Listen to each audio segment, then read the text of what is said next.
नमस्कार दोस्तों, सर जी क्लासेस में आपका स्वागत है। तो हम लोग जीके के इम्पोर्टेंट टॉपिक्स देख रहे थे एयरपोर्ट अथॉरिटी ऑफ इंडिया का एग्जाम के लिए। तो अभी तक देखिए जितने भी लेक्चर्स हमने कवर किए हुए हैं जनरल अवेयरनेस का, आपका जितने भी इम्पोर्टेंट टॉपिक्स है तो उसका हमने अलग से प्लेलिस्ट बना दिया है। तो आप लोगों को डिस्क्रिप्शन बॉक्स में प्लेलिस्ट का लिंक मिल जाएगा। तो आप लोग जो है वहाँ से जाके देख सकते हैं सारे वीडियो को।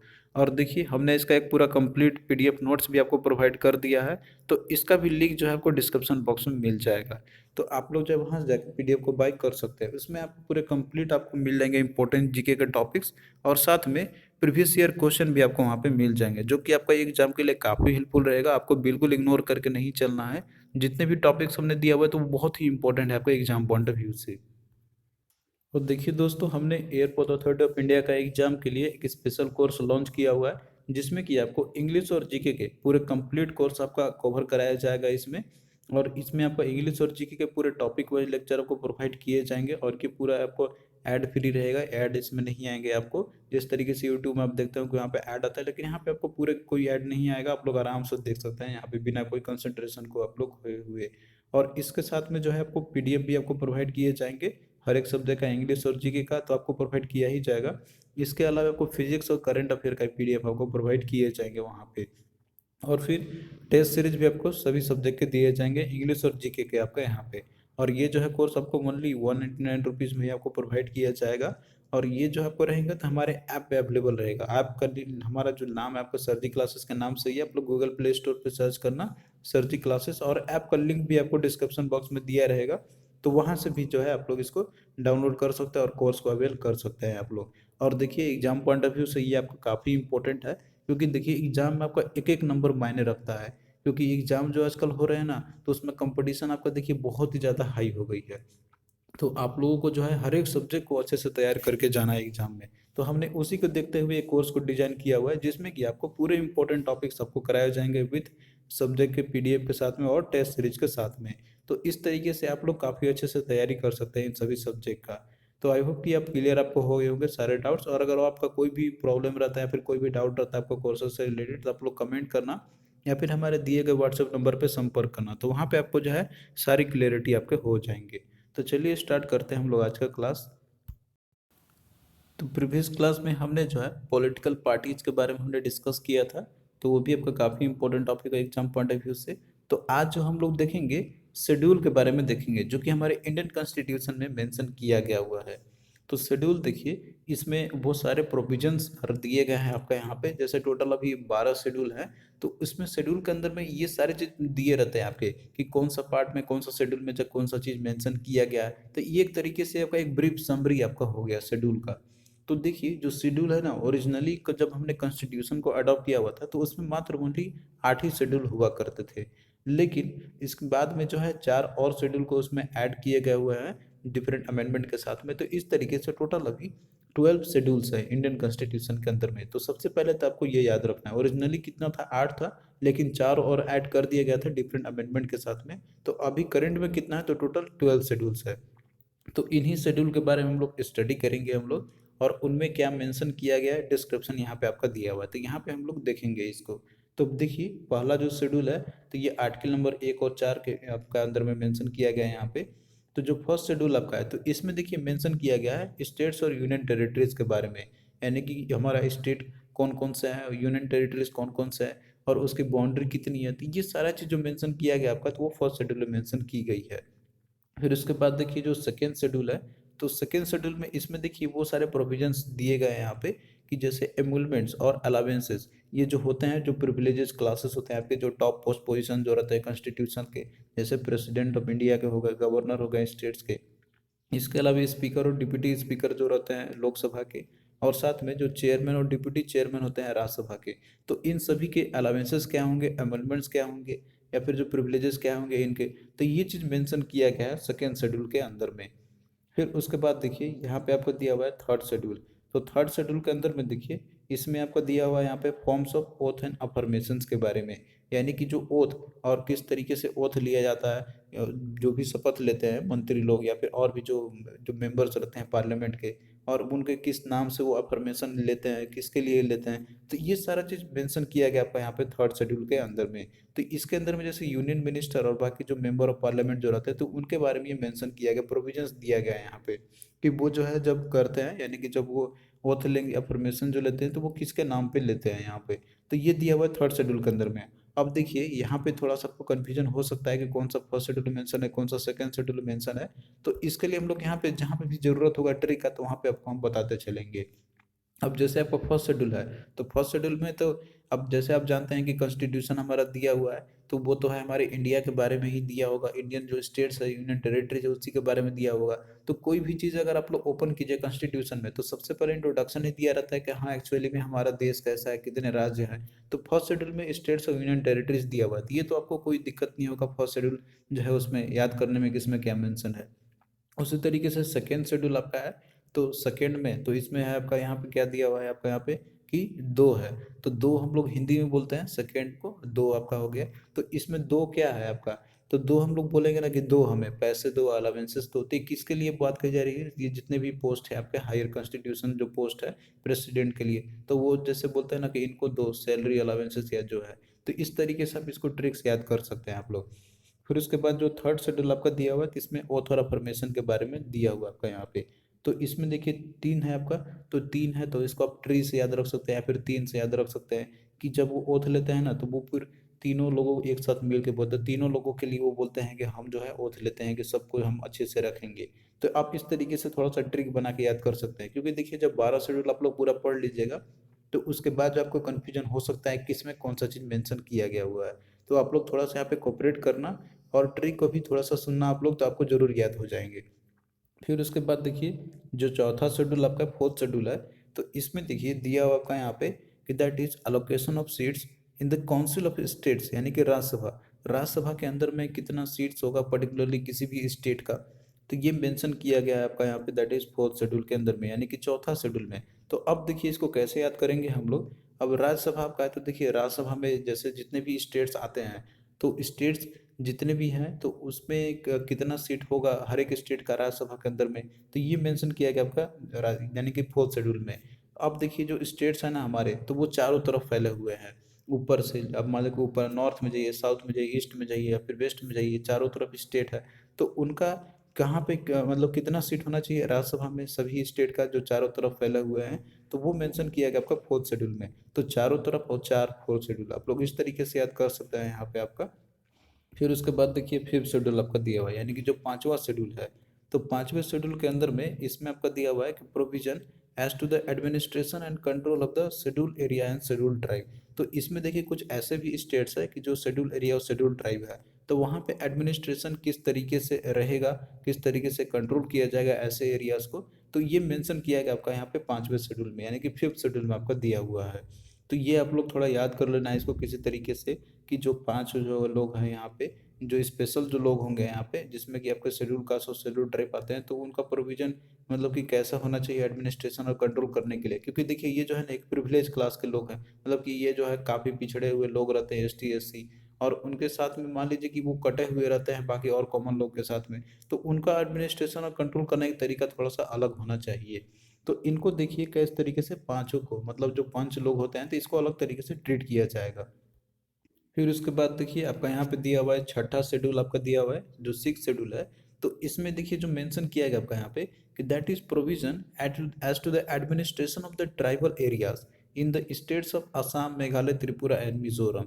तो इसमें देखिए ऐसे ट्राइबल एरियाज है इंडियन स्टेट्स के, जिसमें मान लीजिए ये सारे स्टेट कवर होते हैं आपके यहाँ पे, असम, मेघालय, त्रिपुरा और मिजोरम। तो ये ऐसे एरियाज है जहाँ पे ट्राइबल एरियाज, यानी कि जो ट्राइबल पीपल लोग यहाँ पे रहते हैं, तो इनके लिए भी जो है एडमिनिस्ट्रेशन अलग होगा, और प्रोविजंस दिए हैं कि इसके लिए क्या स्पेशल किया जाना चाहिए, एडमिनिस्ट्रेशन क्या होना चाहिए इनके लिए, ताकि इनका भी जो है विकास हो सके और ये भी कॉमन लोगों के साथ जुड़ सके। तो ये जो है दिया हुआ है सिक्स शेड्यूल के बारे में मेंशन किया गया हुआ है। तो इसको भी देखिए आप यहाँ पे याद कर सकते हैं सिंपल, जैसे आपका दिया हुआ ना यहाँ पे आपका सिक्स शेड्यूल है, यानी कि छठा शेड्यूल है, तो इसको हम लोग ऐसे याद करेंगे कि छः से छः याद करेंगे, छः मतलब छेड़ना। तो तो इनको मतलब बोला गया ना कि इनको छेड़ना नहीं, ये क्योंकि है स्पेशल ट्राइबल लोग हैं, तो इनको स्पेशल प्रोविजन दिया गया हुआ है, तो आपको जो इनको परेशान नहीं करना, छेड़ना नहीं है। तो 6 से आप लोग याद कर सकते हैं यहाँ पे कि जो कौन लोग हैं, ये ट्राइबल लोग, और ये कौन से स्टेट के लिए है, तो असम, मेघालय, त्रिपुरा और मिजोरम के हैं। फिर उसके बाद देखिए आपका दिया हुआ है यहाँ पे सेवेंथ शेड्यूल। तो देखिए जो सेवेंथ शेड्यूल है यानी कि जो सातवां शेड्यूल है, तो इसमें जो है आपका दिया हुआ है पावर का डिवीजन बिटवीन यूनियन और स्टेट्स के बीच में।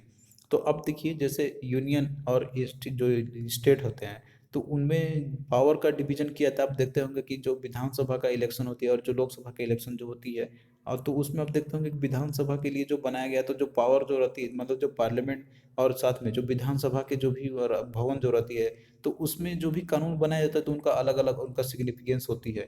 लेकिन इसमें जो है यूनियन को ज़्यादा पावर दी गई है, लेकिन फिर भी जो है डिवीजन किया गया है यूनियन और स्टेट्स के बीच में। तो ये दिया है आपका सेवन शेड्यूल के अंदर में। तो इसीलिए जो है 3 लिस्ट बनाया गया है, यूनियन लिस्ट, स्टेट लिस्ट और कंकरेंट लिस्ट है। जिसमें कि यूनियन लिस्ट में केवल यूनियन गवर्नमेंट को अधिकार होती है कि इस पे वो कानून बना सके, और स्टेट लिस्ट के अंदर में सिर्फ स्टेट गवर्नमेंट को ही होती है कि वो इस पे कानून बना सके, और कंकरेंट लिस्ट में दोनों को अधिकार दी गई है यहाँ पे। तो ये आपको दिया हुआ है सेवेंथ शेड्यूल के अंदर में, यानी कि सातवें शेड्यूल में। तो अब इसमें देखिए आप ट्रिक से भी याद बना सकते हैं इसको। यहाँ पे 7 आपका दिया हुआ है, यानी कि सातवां दिया हुआ आपका यहाँ पे। तो अब देखिए जो सातवां आपका दिया हुआ है, यानी कि जो सातों है, तो जितने भी राज्य आपके हैं, तो उनका बोलता है ना कि आप साथ दो, साथ नहीं, आप लोग साथ दो से याद करो। यानी कि जो राज्य और केंद्र है दोनों के साथ दो, हम लोग यहाँ पे पावर का डिवीजन करते हैं, लेकिन आपको साथ देना होगा। तो इस तरीके से आप ट्रिक से याद कर सकते हैं। फिर उसके बाद देखिए जो एट शेड्यूल है, यानी कि जो आठवां शेड्यूल आपका है, तो ये तो बहुत ही ईजी है, बहुत लोग ये जानते भी होंगे इसका, और ये बहुत बार क्वेश्चन में पूछा गया है कि एट शेड्यूल में क्या मेंशन किया गया हुआ है। तो जितने भी लैंग्वेजेस है, जितने भी ऑफिशियली लैंग्वेज है जो रिकॉग्नाइज किया गया है इनको, जो कॉन्स्टिट्यूशन में रखी गई है, तो उनके बारे में मेंशन किया गया है एट शेड्यूल के अंदर में। तो इसमें जितने भी रिकॉग्नाइज्ड लैंग्वेज है, ओरिजिनली पहले देखिए 14 लैंग्वेज थे, लेकिन प्रेजेंटली अभी टोटल 22 लैंग्वेज है जिनको ऑफिशियली रिकॉग्नाइज किया गया कॉन्स्टिट्यूशन के अंदर में। तो ये मेंशन किया गया आपका आठवें शेड्यूल के अंदर में। फिर उसके बाद देखिए आपका अगला है नाइन्थ शेड्यूल, यानी कि जो नौवां शेड्यूल है। तो इसमें देखिए ये अब तक आपके केवल टोटल 8 ही थे जो ओरिजिनल कॉन्स्टिट्यूशन में मेंशन किए गए थे, लेकिन ये सारे जितने भी आपके हैं 9, 10, 11 और 12, तो ये सारे कॉन्स्टिट्यूशन अमेंडमेंट के तहत जो है इनको ऐड किया गया हुआ है। तो इसमें क्या आपका मेंशन किया गया नौवें शेड्यूल में, तो इसमें देखिए मेंशन किया गया आपका कुछ ऐसे एक्ट्स और जो कुछ रेगुलेशंस है, तो उनको वैलिडेशन करने के लिए कुछ ऐड इसमें किए गए हैं। तो इसमें वो चीज़ मेंशन आपके किए गए हैं ना कि कुछ ऐसे एक्ट थे कि जिनके ऊपर में मान लीजिए कि जो कानून बनती थी, तो उसमें क्या होता था ना कि लोग जो है कोर्ट में चले जाते थे, तो उसके चलते जो एक्ट्स होते थे तो वो जो है इनवैलिड हो जाते थे, मतलब वो कानूनी रूप से नहीं हो पाते थे, लागू नहीं किए जा सकते थे।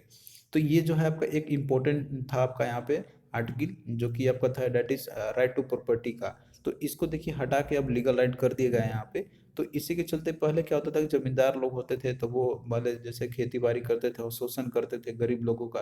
तो उसके चलते क्या होता था ना कि यहाँ पे जो किसान लोग होते थे, या फिर और जो गरीब लोग होते थे, तो उनसे बहुत ज़्यादा लगान वसूली जाती थी, या फिर और भी चीज़ जो है उनसे टैक्स लिए जाते थे बहुत ज़्यादा मात्रा में।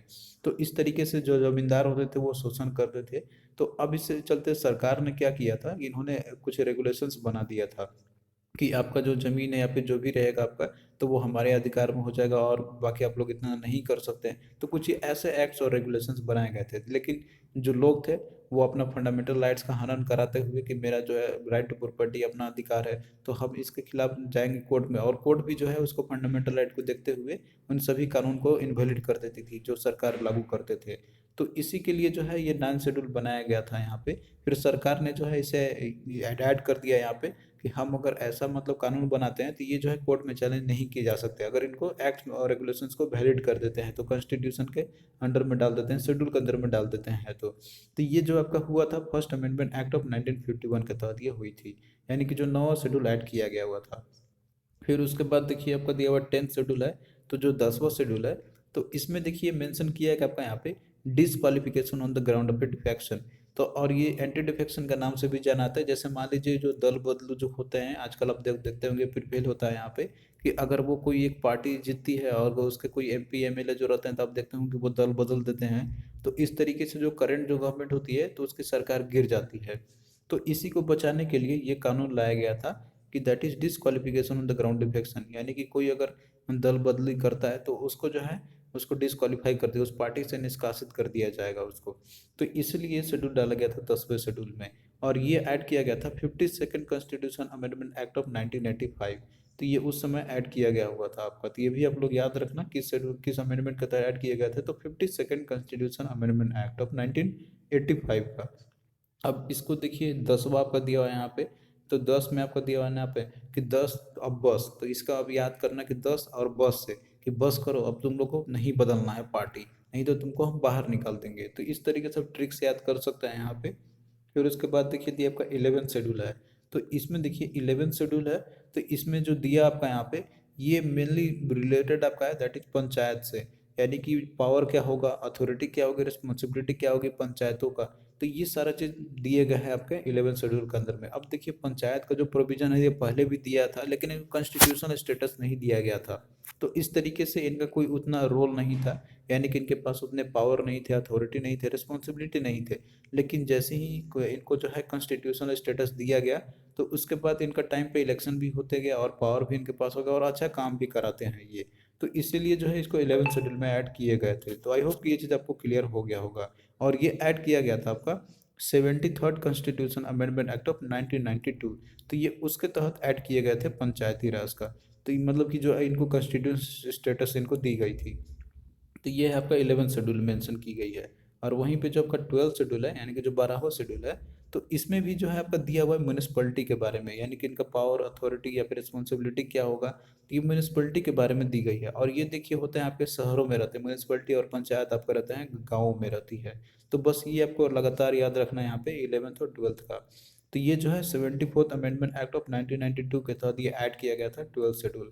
तो आई होप कि ये सारे पॉइंट आपको क्लियर हो गए होंगे। तो ये अगर आपको पूरा क्लियर अगर हो गया होगा, तो क्वेश्चन आपका कोई भी अगर शेड्यूल से पूछा जाएगा ना, तो वो आप लोग इजिली कर लीजिएगा, कोई आपको दिक्कत नहीं होगा इसमें। अब भाई हम लोग यहाँ पे कुछ इंपॉर्टेंट क्वेश्चंस करते हैं जो कि आपके लिए इंपॉर्टेंट हो सकते हैं एग्जाम पॉइंट ऑफ व्यू से। तो क्वेश्चन देखिए कि which schedule of the Indian constitution is related to the languages of India. तो कौन सा शेड्यूल है जो इंडियन कॉन्स्टिट्यूशन के अंदर में जो रिलेटेड है लैंग्वेज से रिलेटेड है। तो यह है आपका दैट इज 8th शेड्यूल में। तो ऑप्शन बी जो आपका करेक्ट आंसर इसका हो जाएगा। 8th शेड्यूल में आपका मेंशन है लैंग्वेजेस के बारे में। फिर इसके बाद अगला क्वेश्चन देखिए कि which schedule of the constitution of India list the states and union territories of India. तो यूनियन टेरिटरीज और जो इंडियन स्टेट्स है, तो ये कौन सा दिया हुआ आपका यहाँ पे, कौन सा शेड्यूल में, तो ये फर्स्ट शेड्यूल में मेंशन किया गया है। तो ऑप्शन ए जो है आपका करेक्ट हो जाएगा यहाँ पे। फिर उसके बाद देखिए दिया आपका यहाँ पे कि in the 8th schedule of the Indian constitution कि which languages were added by the 92nd constitution amendment act of 2003। तो 8th शेड्यूल में देखिए कौन कौन से लैंग्वेज जो ऐड किए गए थे by 92nd constitution amendment act of 2003। तो देखिए जो कॉन्स्टिट्यूशन है हमारा, तो उसमें आपने देखा होगा कि ओरिजिनली उसमें 8 लैंग्वेजेस थे। सॉरी, उसमें 8 शेड्यूल में आपके ओरिजिनली 14 लैंग्वेज थे, लेकिन बाद में जो है उसमें और ऐड किए गए थे। तो उसमें देखिए जो 92nd कॉन्स्टिट्यूशन अमेंडमेंट जो हुआ था कॉन्स्टिट्यूशन का, तो उसको जैसे कॉन्स्टिट्यूशन को जैसे 92nd कॉन्स्टिट्यूशन अमेंडमेंट एक्ट जो था आपका यहाँ पे 2003 में किए गए थे, तो इसमें जो है जो लैंग्वेज इंक्लूड किए गए थे उसमें, तो वो 4 किए गए थे। तो वो है आपका बोडो, डोगरी, मैथिली और संथाली। तो ये जो 4 लैंग्वेज है जो कि ऐड किए गए थे 92nd कॉन्स्टिट्यूशन अमेंडमेंट एक्ट के तहत। तो इसके बाद जो है टोटल नंबर जो लैंग्वेज हो गया था ना, तो वो टोटल 22 हो गई थी। ओरिजिनली कितना था, तो उसमें 14 लैंग्वेजेस थी। और उसके बाद फिर आपका जिसमें कि ऐड किए गए थे बाद में और भी लैंग्वेज आपके, जैसे सिंधी था आपका यहाँ पे। तो ये कॉन्स्टिट्यूशन अमेंडमेंट हुआ था 21st का। इसके बाद फिर 3 और लैंग्वेज ऐड किए गए थे, कोंकणी, मणिपुरी और नेपाली, जो कि ये 1992 में ऐड किए गए थे। तो इस तरीके से ये आपका क्या होगा 14वां, ये 15वां, 16वां, 17वां, 18वां आपका हो गया। और उसके बाद फिर 4 और लैंग्वेज आपके हो गए, तो टोटल 22 हो गया आपका। तो जो लेटेस्ट में जो ऐड किए गए थे 4 और लैंग्वेज, तो वो है आपका बोडो, डोगरी, मैथिली और संथाली आपका हो गया। तो यही आपका क्वेश्चन इसमें पूछा गया था। तो इसमें देखिए आपका दिया हुआ है यहाँ पे कि कौन सा जो है ऐड किए गए थे आपके 2003 में। तो वो है आपका बोडो, डोगरी, मैथिली और संथाली। तो ऑप्शन 3 जो है आपका, ऑप्शन सी आपका इसमें करेक्ट आंसर आपका हो जाएगा। यहाँ पे ऑप्शन सी को मार्क करना आप लोग। इसको आप लोग DBA से याद कर सकते हैं। यहाँ पे डी से आपका हो गया डोगरी, और बी से आपका हो गया बोडो, और एम से आपका मैथिली हो गया, और ए से आपका हो गया संथाली हो गया। अब आइए और भी क्वेश्चन हम लोग देख लेते हैं यहाँ पे। तो देखिए क्वेश्चन आपका है कि which one of the following is not correctly matched. कौन सा करेक्टली मैच नहीं किया गया हुआ है। तो 8 शेड्यूल है, तो इसमें देखिए लैंग्वेज के बारे में मेंशन किया गया है, तो ये तो आपका सही है। फिर उसके बाद देखिए सेकेंड शेड्यूल आपका दिया हुआ है, तो सेकेंड शेड्यूल इसमें देखिए दिया आपका यहाँ पे कि forms of oath and office. तो इसमें देखिए ओथ के बारे में आपको बताया गया यहाँ पे, तो जो कि आपको ये गलत दिया हुआ है। सेकेंड शेड्यूल में मेंशन किया गया है अलावेंसेस और प्रिविलेजेस के बारे में, जो कि जो कॉन्स्टिट्यूशन पोस्ट पे जो हायर अथॉरिटी पे जो बैठे हैं लोग उनके बारे में। तो इसमें ये जो आपका ऑप्शन बी ही आपका जो है करेक्टली नहीं दिया हुआ है। और बाकी आप इसमें देख सकते हैं फोर्थ शेड्यूल में मेंशन किया है आपका allocation of seats in the Rajya Sabha, तो ये तो सही है। फिर उसके बाद 10th शेड्यूल में डिफेक्शन रिलेटेड टू प्रोविजन, तो ये भी आपका सही दिया हुआ है। लेकिन सेकंड में आपका जो है ये दिया हुआ है इसमें अलावेंसेस के बारे में दी हुई है, तो यही आपका गलत है। तो आपको पूरा कंप्लीट याद होना चाहिए जितने भी शेड्यूल है उसमें क्या मेंशन किए गए हैं, तो आप लोग कोई भी क्वेश्चन को आराम से कर लीजिएगा। फिर अगला देखिए क्वेश्चन आपका है कि which of the following is related to the second schedule of the Indian constitution. तो सेकेंड शेड्यूल से रिलेटेड कौन सा जो मेंशन किया गया है, तो इसमें देखिए आपको दिया हुआ है यहाँ पे that is salary of important officials, यानी कि जो इंपॉर्टेंट ऑफिशियल्स है तो उनका कितना सैलरी होगा। तो ये सारी चीज़ दिए गए हैं सेकेंड शेड्यूल के अंदर में। तो ऑप्शन डी जो आपका करेक्ट आंसर यहाँ पे हो जाएगा। तो इस तरीके से देखिए ये जो इंपॉर्टेंट टॉपिक आपका था शेड्यूल का, तो हमने यहाँ पे कर दिया। इसी तरीके से हम लोग आगे भी और भी जो आपके इंपॉर्टेंट टॉपिक्स है तो हम लोग वन बाय वन इस तरीके से कवर करते चलेंगे। तो थैंक यू दोस्तों, आपको कैसा लगा ये लेक्चर आप लोग कमेंट करके ज़रूर बताना। और इसी तरीके से आगे भी जो है हम लेक्चर्स आपको कवर करते चलेंगे जीके का, जो कि आपका ये इंपॉर्टेंट टॉपिक्स का चल रहा है। तो जो कि आपका काफ़ी इंपॉर्टेंट है एग्जाम पॉइंट ऑफ व्यू से, हम इसमें वही टॉपिक्स को कवर कर रहे हैं जो आपका एग्जाम के लिए बहुत ही ज़्यादा इंपॉर्टेंट है। और इसका पीडीएफ भी हमने आपको ऑलरेडी प्रोवाइड कर दिया है, तो डिस्क्रिप्शन बॉक्स में लिंक दिया हुआ है। और इसके अलावा हमारे कोर्स को भी आप लोग ज्वाइन कर सकते हैं, इसका भी लिंक आपको मिल जाएगा डिस्क्रिप्शन बॉक्स में। ऐप का लिंक दिया हुआ है, वहीं से जाकर आप लोग कोर्स को अवेल कर सकते हैं। तो चलिए दोस्तों, मिलते हैं नेक्स्ट वीडियो में, तब तक के लिए बाय।